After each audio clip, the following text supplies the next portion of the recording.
వాడు చచ్చాడ్రా. మేం చెప్పేశాం. వాడి రక్తం కారి కారి భూమిలోకి ఇంకిపోయింది.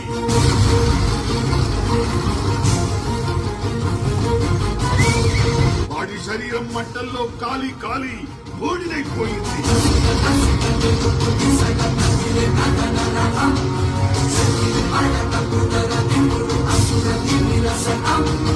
వాడి ప్రాణం ప్రాణహిత నది ప్రవాహంలో పట్టుకుపోయింది.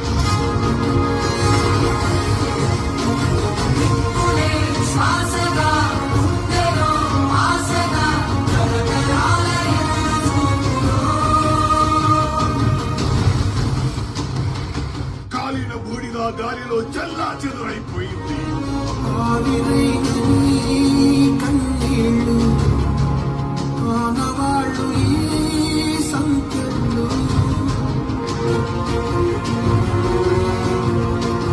వాడి ఆయువు అనంత విశ్వంలో ఆవిరైపోయింది.